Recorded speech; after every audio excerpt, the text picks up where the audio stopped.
impedir a sua destruição.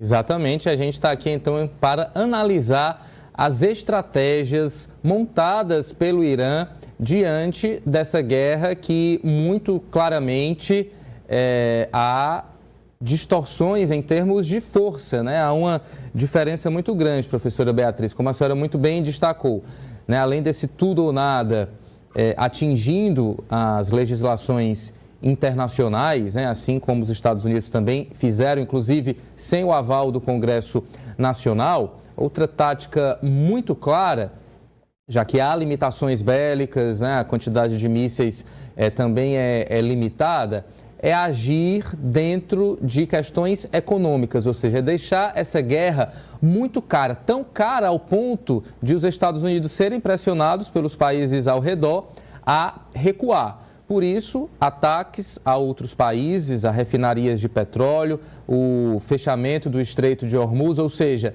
há toda uma tática aí sendo já colocada em prática para, de alguma forma, tentar equilibrar essa disputa. Como é que a senhora avalia essa situação? Até que ponto os países aliados aos Estados Unidos estão dispostos a pagar o preço que é eminentemente econômico nesse início, mas já tivemos, infelizmente, também a perda de vidas de civis, isso é importante a gente ressaltar, mas de que forma todos esses elementos podem aí se conjugar e, de alguma forma, pressionar os Estados Unidos a recuar na sua avaliação?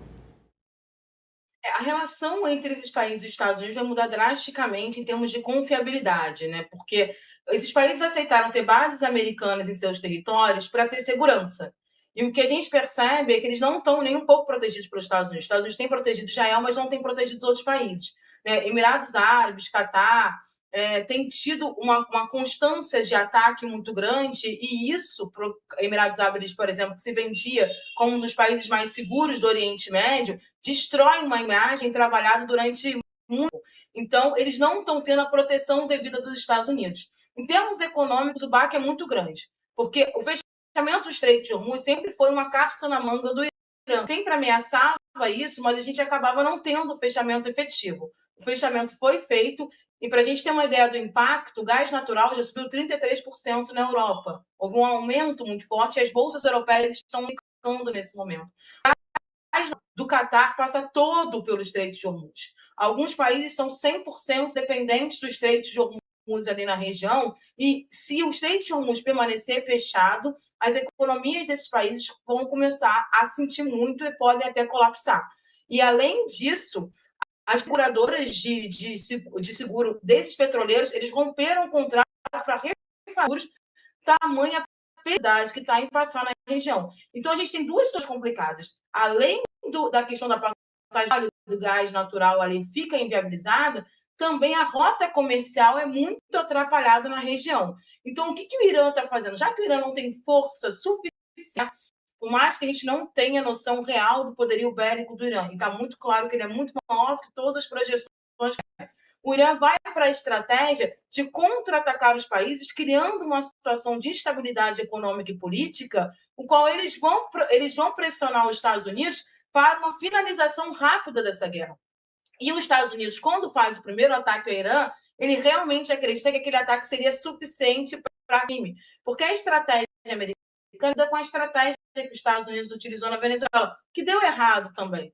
Porque a estratégia é operação de decapitação. Você tira o líder, você mata o líder e a população faz o trabalho, né? A população toma o poder. No caso da Venezuela, a população não tomou o poder. No caso do Irã, demonstra um desconhecimento do regime iraniano. O regime iraniano é um regime que está em toda a estrutura. A única forma do regime iraniano cair é a Guarda Revolucionária trair o regime, que é praticamente impossível isso, porque a Guarda Revolucionária foi criada para proteger o regime, a Guarda Revolucionária ser completamente destruída. A gente está falando de milhares de pessoas. Não é tão fácil assim. Então, o que o Irã faz? Ele ganha tempo. Ele vai pressionando economicamente, ele vai criando uma sensação de terror em volta, e ele mostra que ele não é um player fraco. Eu acho que é importante destacar isso. Por muito tempo se vendeu, né, que o Irã estava decadente, que o Irã não tinha condições de nada, que ele seria facilmente destruído. E isso pode empurrar os Estados Unidos a tentar uma invasão por terra, que não é apoiada pelo povo americano e que pode colapsar mais ainda a região, porque a geografia do Irã é uma grande armadilha humana.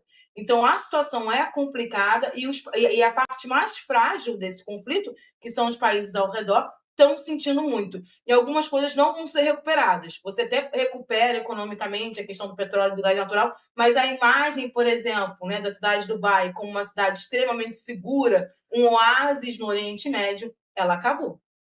Acabou depois das imagens que conferimos aqui de hotéis de luxo